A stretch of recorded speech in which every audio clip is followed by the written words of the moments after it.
ला सरकारने धक्का लावू नये, आमचं संविधानिक आरक्षण कुठल्याही परिस्थितीत कमी करू नये ही आमची मागणी आहे। त्यांना कसं काय खुश करायचं आणि त्यांनी कुठल्या पद्धतीने गुलाल उधळायचा तो त्यांचा आणि सरकारचा प्रश्न आहे। आमचं बेसिक आहे की आमच्या आरक्षणाला धक्का लागता कामा नये आणि तो आम्ही लागू देणार नाही। तो धक्का तुम्ही लागू देणार नाही, पण आज जर हे सगळं आंदोलन पाहिलं जरांगे पाटलांचं चांगलं समर्थन त्याला मिळतं, ते देखील आपल्या मागणीवर ठाम आहे। अशा पार्श्वभूमीवर आता ओबीसी समाजाच्या मनात काही भीती आहे का? तुम्हाला काही भीती वाटते का की सरकार आपल्या शब्दापासून पलटेल? नाही, मला तर मुळीच भीती नाही आहे। मी बिनधास्त हो, कारण कालपर्यंत सरकार वारंवार बोलला, एकदा नाही बोललेला। काल पण मुख्यमंत्र्यांनी त्याचा पुनरुच्चार केला की आम्ही ओबीसीच्या आरक्षणाला धक्का लागू देणार नाही काय, आणि भविष्यात सुद्धा ते आमच्यासोबत राहतील याची मला 100% खात्री आहे। पण सामान्य ओबीसी, गावखेड्यातला ओबीसी यांच्या मनामध्ये वारंवार जी शंका निर्माण होते ती शंका त्यांचं दूर करण्याकरता आणि त्यांना सामर्थ्य देण्याकरता, त्यांच्या पाठीशी उभं राहण्याकरता आम्हाला सुद्धा शक्ती प्रदर्शन करावं लागेल। त्याशिवाय आमच्या लोकांमध्ये धीर निर्माण होणार नाही। आपण सुद्धा जशास तसं उत्तर देऊ शकतो अशी भावना ओबीसी समाजातल्या प्रत्येक व्यक्तीमध्ये निर्माण करण्याकरता म्हणून उद्यापासून आम्ही आंदोलनाची सुरुवात करतो आहे।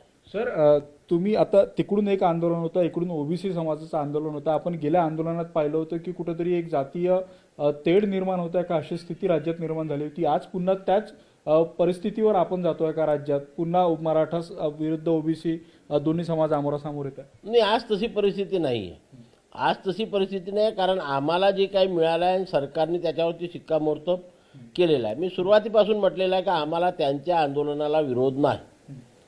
फक्त जेव्हा ते म्हणतात की आम्हाला ओबीसीतून आरक्षण पाहिजे तेव्हा आम्हाला आमच्या संविधानिक अधिकार आरक्षणाचं संरक्षण करण्याकरता आम्हाला सुद्धा रस्त्यावर उतरावं लागते। ते त्यांची मागणी करतात, आम्ही आमची मागणी करतो। सरकार याच्यावरती निर्णय घेईल की कोणाच्या पाठीशी उभं राहायचं आणि कोणाची मागणी पूर्ण करायचं। मागच्या वेळेस सुद्धा एक महिना संघर्ष चालला आणि 1 महिन्यानंतर आम्हाला जे पाहिजे होतं त्याच्यावर सरकारने शिक्कामोर्तब केलं, आम्हाला रायटिंगमध्ये दिलं। त्याच्यानंतर आम्ही आमचं आंदोलन थांबवलं। मग काय आम्ही आंदोलन केलेलं नाही।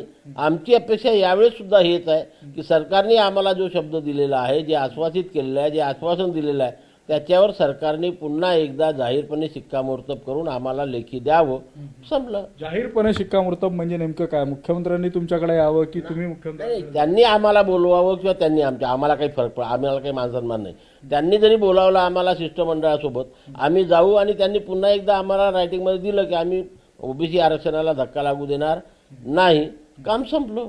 जर सरकार या शब्दापासून पलटता असं वाटलं तर तुमची काय भूमिका असेल? कारण आता जी काय परिस्थिती आहे त्यानुसार सरकारवर कुठेतरी दबाव वाढलेला असं चित्र आहे।